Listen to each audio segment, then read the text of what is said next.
Mortgage Insiders. My name is Ted Hicks, and always it's my pleasure to introduce my co-host, Scott Vincent and Craig Yace. What's up, guys? Hey, man. We're back. We are back. We are back. If we're not on, that means we're busy doing deals and helping our dear clients. So I know there's a frenzy when we do our show. I checked. Our ratings are still there. We're still number one, so we're good there. And Craig, I got a question for you. Yes. I'm going to dive right into this. Do you have pets? I'm watching somebody else's pet. I don't have any of my own. And I know Scott has cats. And guys, when those pets make accidents and they get all over your carpet, you can't clean that up yourself. It's a mess. There's only one thing to do, and that's call Corey's Carpet Care to come over and take care of that stain for you. Now I got our sponsorships out of the way. We can move on with the show. Thank you for supporting us, Corey. Yes, Corey. I love Corey. Corey's a great guy. I'm so happy he does support us. So I can't wait till somebody calls us and asks for a referral for Corey. And I show up with a freaking Groucho Mark glasses and a nose on. Yeah, that's it. Hey, man, COVID hit us all hard. We got to grind. It doesn't matter. We got to grind. Got to grind. So, Craig, what's the latest and greatest in Corona, California? Well, this is kind of interesting. Let's see. So we've got 142 active listings, which is up. That's like up 20 from the last time we talked about this, right? So it also looks like homes are sitting on the market a little bit longer. Now, that could be because the rates have been pretty volatile lately, right? They've kind of popped up. They slid down a little bit, but they're still pretty high. Could be that people are overpricing their homes out of the gate, and they've got to make a couple of price adjustments. As I look at it, it looks like about a quarter of the homes have adjusted downward in price. But oddly enough, about a quarter of the homes have adjusted upward in price as well. I don't understand how. Do you notice, Craig, that right as we're ending the summer, not weather-wise, but summer when school considerations, right? Like my son starts school on Monday. Yeah. And I can tell you our leads have dropped off almost 100% since this last week. Yeah. Mm-hmm. That could totally be it. I was thinking about that yesterday. I totally forgot today. But we always see this, little slump in activity when kids are going back to school. Got it. Yeah. Yeah, I mean, nobody wants, and it's tough because it's hard for people to move when you're starting something like that. It'd be I would imagine, one of the least ideal situations. Yeah. It's funny. Last time I bought a house, I signed the paper when my wife was in labor at the hospital I scheduled the closing. I scheduled the closing while she was in labor with our third child. Now, caveat to that is we were living in the house. I didn't have to move out of the house, because if we had to move out of the house, it would not happen. In 2018, we were actually scheduled to move to Las Vegas the first time, and we were in contract to buy a beautiful house. And she was pregnant with our second child, so already stressful. Our house that was in escrow to sell, the purchase contingent on the sell, fell out of escrow. And at that point, we pulled the parachute cord and ejected, safely landed, and said, you know what, we're going to reset. Enough chaos when she's pregnant, not going to deal with it, and pull back. Yeah. So I actually moved when my wife was in labor with our second boy, which was she's out of the house. It makes it easier. Just do what? She's out of the house. It makes it a little bit easier. Well, here's the funny thing. It was just me. Oh. So we were renting a little condo at the time, or townhouse, oddly enough. So we were renting in Stanton. Here's the oddly enough part. The owner of the house lived here in Corona. Interesting. Which, yeah, totally interesting. I remember having to drive a check to her a couple of times because we were, right at the end. Where's Stanton? Stanton is next to Buena Park. It's over by Knott's Berry Farm. Got it. I didn't know when to stand. There's like a stand. There's like an Ohio or something, and you're like, Stanley, oh, Craig's way out there. Scranton. Okay, Stanton, Scranton, tomato. Yeah. Not So, exactly. and it was odd. I was working about a mile away from where we lived in Stanton. I was working for Knott's Farm. Pacific Care. We also had a product called Secure Horizons. Anyway, no, it was actually a great company to work for. I think they got bought by Aetna. But I had just quit, started my own thing, and the lady wanted to sell the house. I had so this is funny. I've lost about $1.5 million by not buying real estate. And this was one of those times.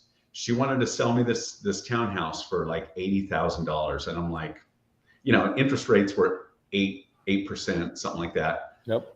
And I'm like, I just, I had no value for owning real estate. Now, I looked back about 10, 12 years ago. The house was worth the townhouse was worth Sure. 3 something. It's probably worth 6 something now. I also had an opportunity to buy my mom's house. No down payment, just take over the payments is what she was asking me to do because she moved out of state. And that house is worth about $900,000 right now. So no. It's always fun though to look back at houses you own and sold and look like what if, right? Yeah. So, well, that would have been a better scenario if I had totally owned both of those. Yeah, you would have been on your way to being a real estate mogul. That's right. Oh well. So we have some interesting programs to talk about today, Craig. Awesome. I'm going to post them. We have got them. So we have got leads, a lot of them from one of our realtor partners that are international, and these are high dollar Net value worth deals. Yeah, well, high net worth people. Yeah, high net worth people, but also high dollar value deals, which your everyday bank is not going to look at. This particular unit is a $10.2 million condo on the Ball Harbor in Florida, right on the beach. Yep. It's a Fendi Chateau brand, and the guy was free and clear, but he's a foreign national, not a citizen. A lot of different intricacies that go to it, and so Scott, this is what Scott and I thrive in: is ability to find the deals that not everybody can find, because you can call 200 lenders, and there's probably about 5 of them that have programs like this. There's probably 3 of them that will really take a deep dive and give you where you need to be at with it, and then 1 or 2 that actually do the deal. So, and also surprisingly, when you have a high net worth person, or maybe not surprisingly, it's actually pretty easy to do. It's really based on their assets and their ability. We don't, obviously don't have a FICO score. So then you get representation from a CPA and bank letters, reference letters. And, as long as, and they keep the LTV relatively safe, we're looking at like a 55% LTV. So the bank is protected if the guy defaults. But I mean, not hard to do, not hard to do. It was surprisingly, now, again, we haven't closed it yet. It's still in process, but it's surprisingly easy to find the parameters to do, because we're so used to having to qualify people based on income and all that stuff, right? But well, money. You guys coming in with $4.5 million down. Is that? Well, it's a refinance out. He already owns it, so it's cash out. But he's going to pull out he's going to pull out like $6 million out of a $10 million property. Oh wow! Yeah. So yeah, it's a big cash out. It's a big cash out, but he's going to use that to get into other real estate. So he sees the value in it. He likes what he's done in this. He's already made money on the property. He's only held it for a year, but wow. And we've got so much more liquidity in our market than a lot of foreign markets. So it's a good opportunity for non-U.S. citizens to take advantage of our market. And we talked about some of the other things that because they can also get to the front of the line on citizenship too, if that's something they're looking for. So. Yeah, we did a whole program on that. The other thing I was going to talk about, I think we mentioned it before, is just asset depletion qualification in general. If you have a decent amount of liquid net worth, and that net worth, I think we talked about this before, 125% of the value of the home, that's all I need. And the downside to it is they limit you to 20% down. if we want to go further, then we bring in the programs like bank statements and, we have to show actually proof of deposit and stuff. The downside of doing the bank statements, now you have to tell me what you do for a living and actually have to qualify you based on your years of owning your business, et cetera. The asset depletion program is simple. If you've had the money in there for 6 months, I don't care what you do. So all the drug dealers watching here, no, seriously, they need homes.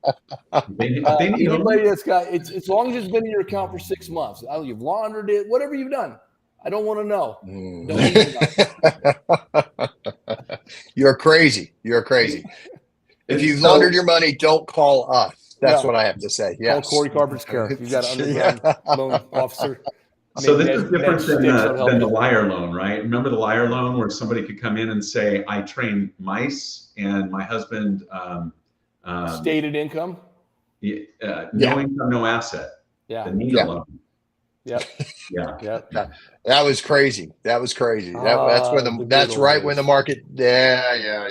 That's when the market. That's what crushed the market because people were so over leveraged, and then they couldn't refinance, and they lost their homes. It was actually a nightmare.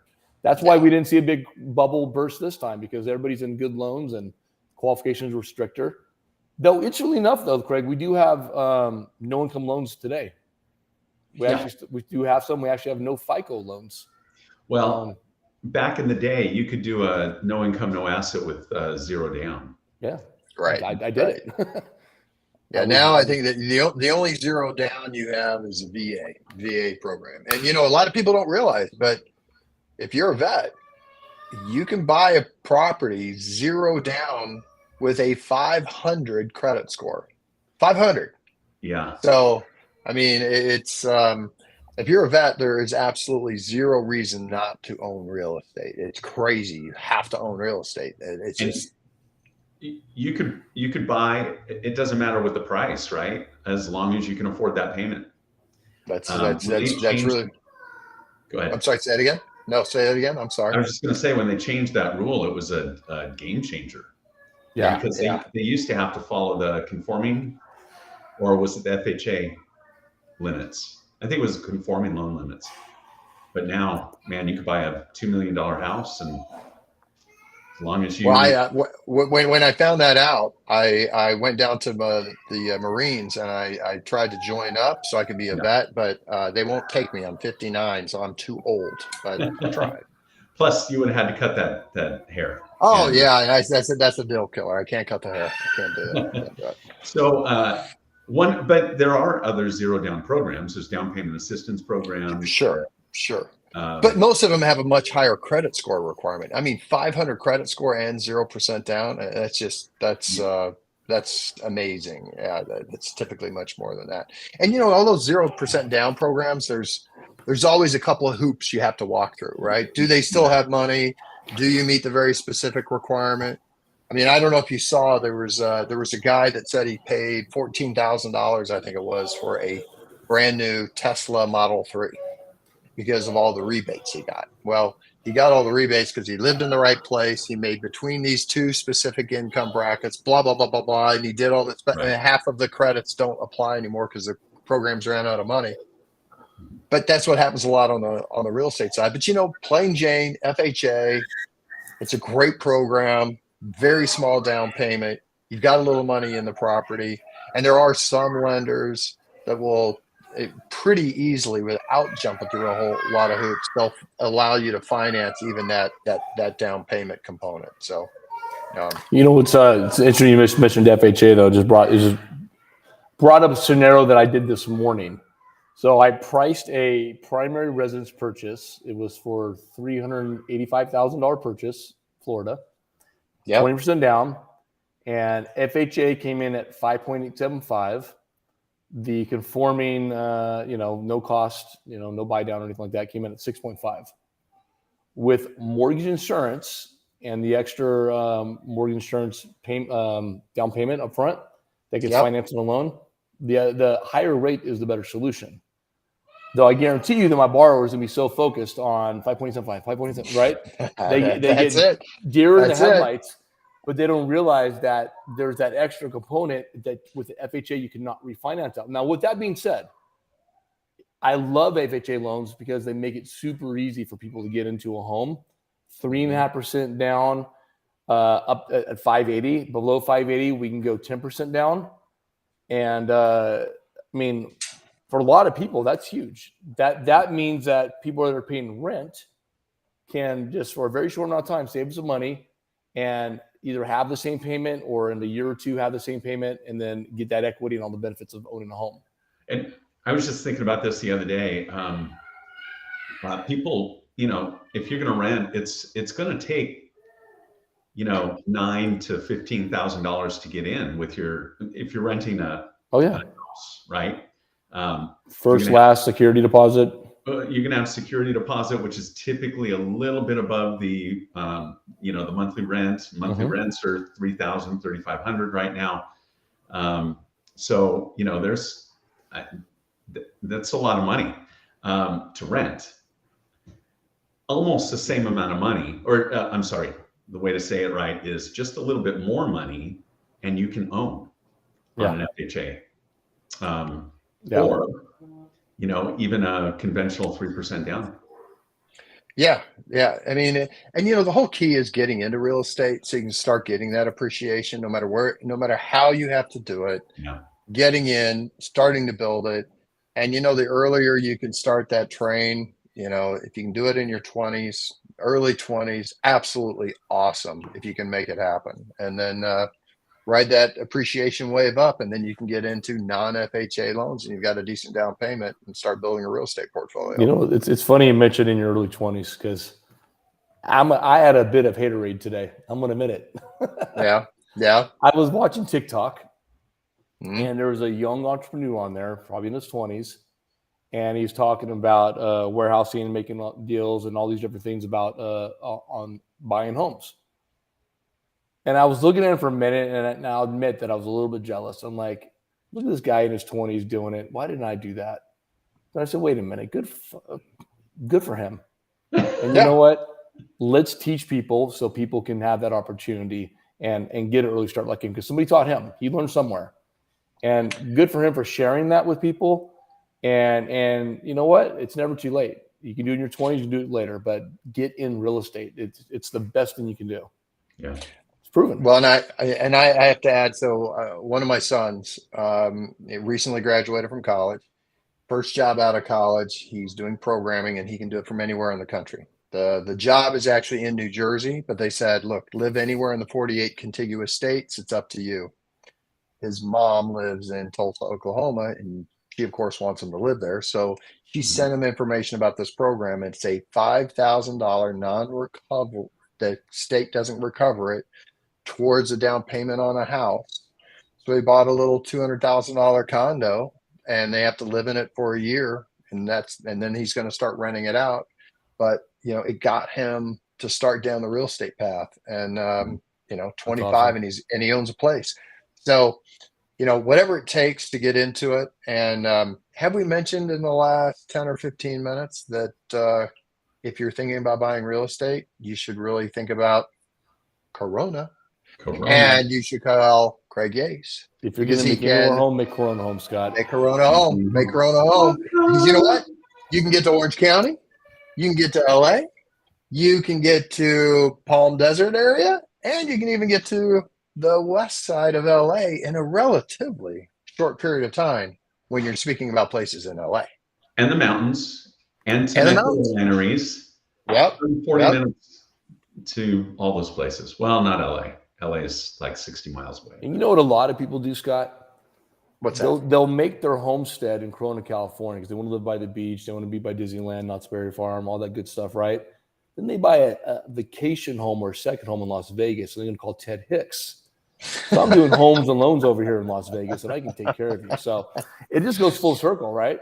Yeah, it does. It does. Right. It does. In fact, they're building a train. They're building a train, the bullet train. That's going to be a speed train over. They've been talking about it for years. They've actually broke ground, and the station that it's going to end up is about 2 miles from my house. All I have to say is you better be really, really young if you want to plan on taking advantage of that. Yeah. I know. Because I'm thinking about 75 years from now, they'll get the second station done. So Right. yeah. Our bullet train from LA to San Francisco, let's just say it's going to take a while. And too bad Vegas has a moratorium on Airbnbs, because it'd be great to snatch up a couple of spots right around there. Of course. Well, there is some solutions though, Craig. We have condo hotels, which are not a bad way because they're managed through the hotel chain. They do all the booking, the maintenance coverage of it. You can do Airbnb, but you got to permit. And you're right, it might as well be a moratorium because it's hard to get. Right. Yeah, but you have Henderson, and Henderson is super close. You can still get some amazing views. They have phenomenal local casinos like Green Valley Ranch, great restaurants. So there is still opportunity.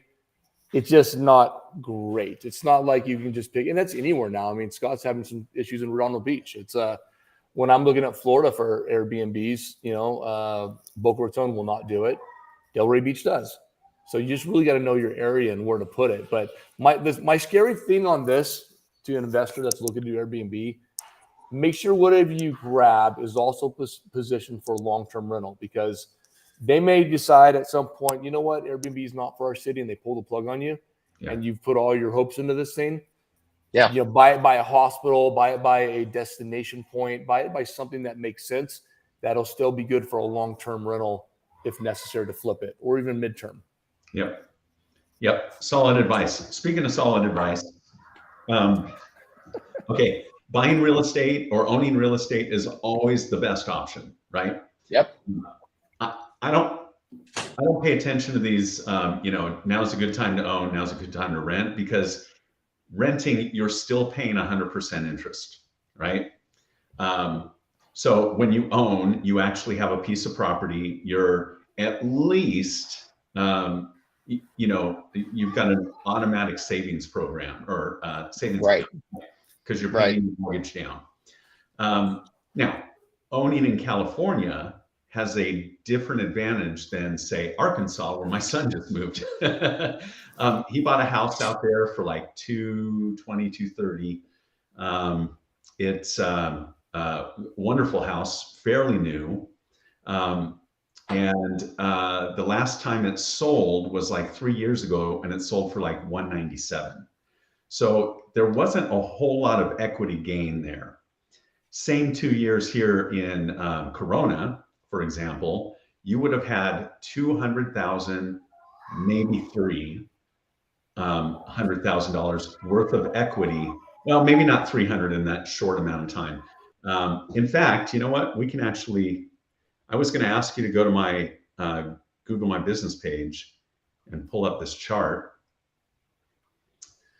but I'll go there right now anyway. Oh, where's the link? Come on now. Oh, you get us all psyched up, and then you're going to pull it on us. Well, I'll just go to the MLS because that's where I get the chart from.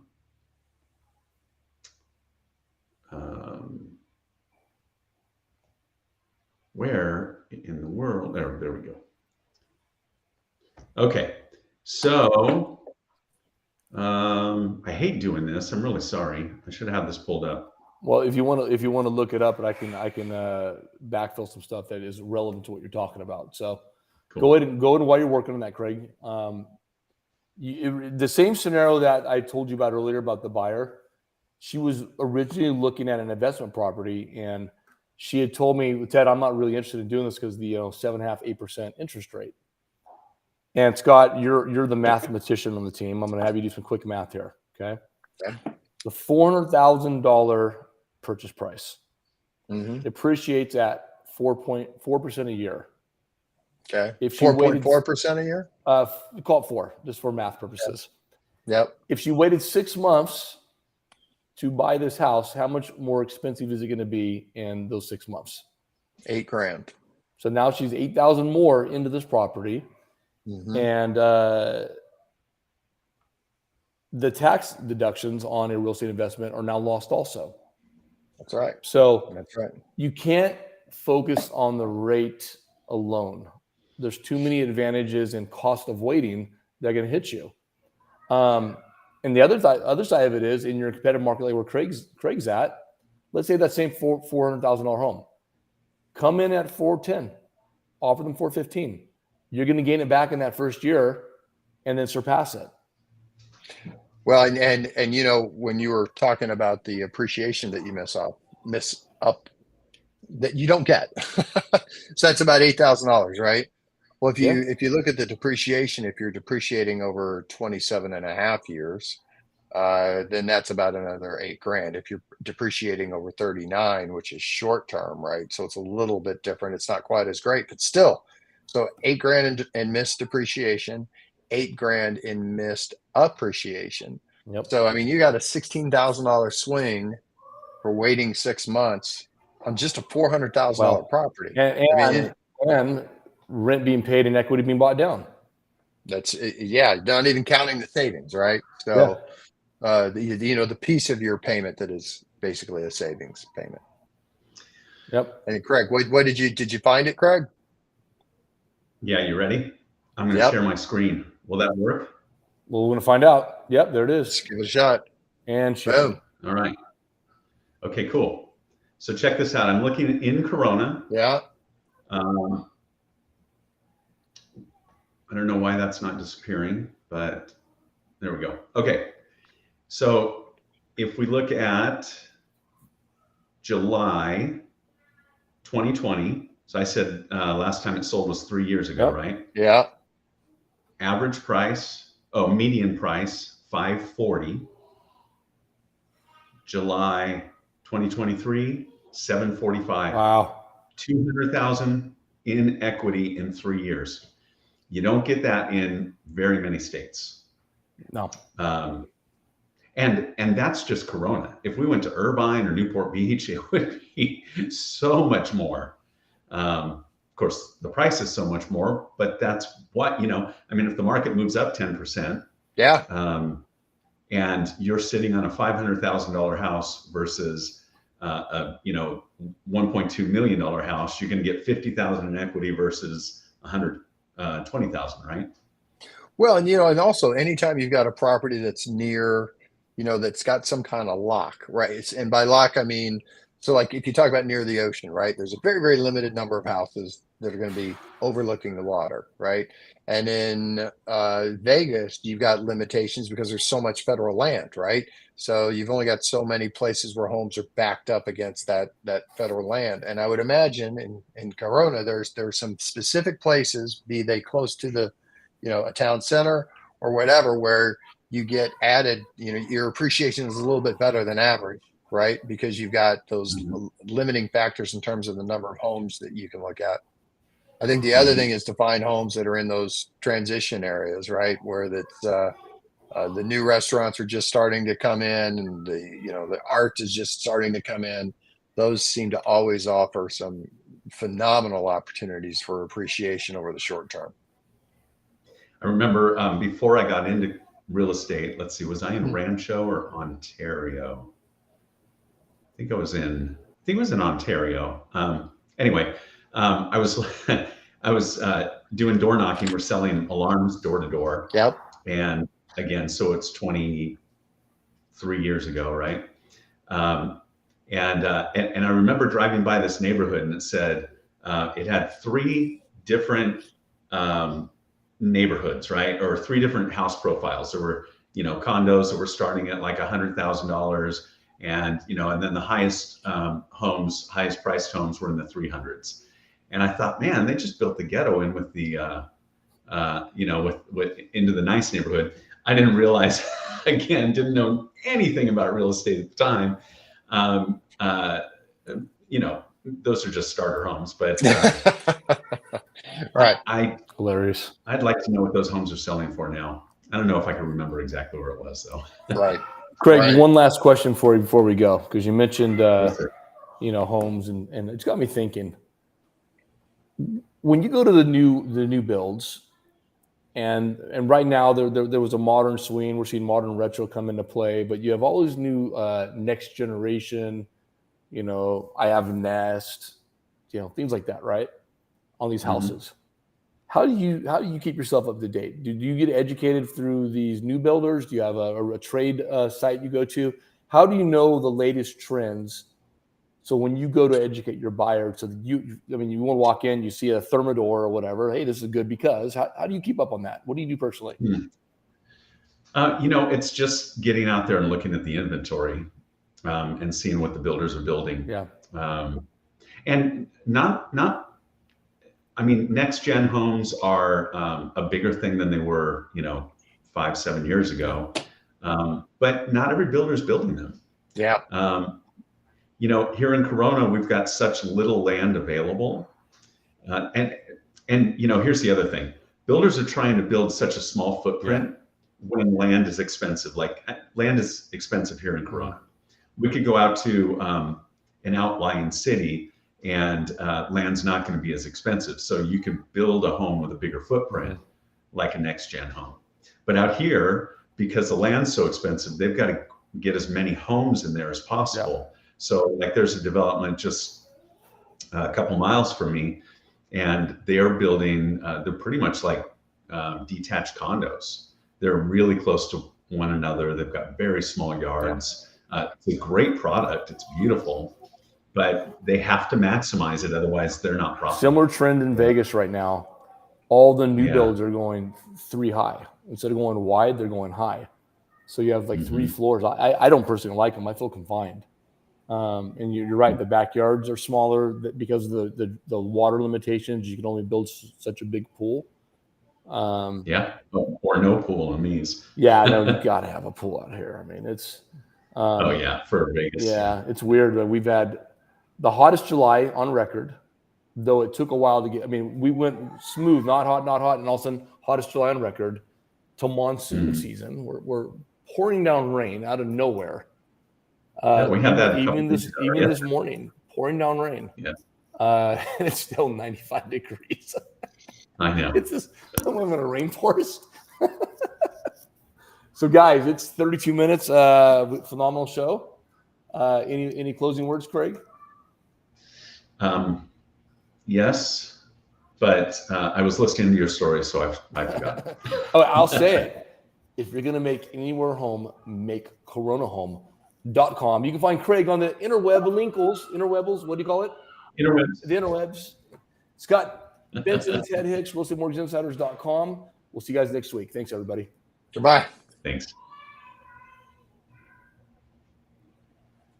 And live. Oh, wait. Hey, we're still on. I know what I was going to say. Oh, say it. All right. Oh, you got to do sign off then again. First home that I owned was a 3. Hey, this is bonus clip. All right, bonus clip. Yeah, I like this. I like bonus this. Hour. You don't like that 3-story deal. The first home that I had was a 3-story home that loft on the 3rd floor, and we loved it because we had little kids at the time, and we're like, "Hey, kids, up to the 3rd floor," and we couldn't hear a thing. It was awesome. So there are benefits to having a 3-story home if they're laid.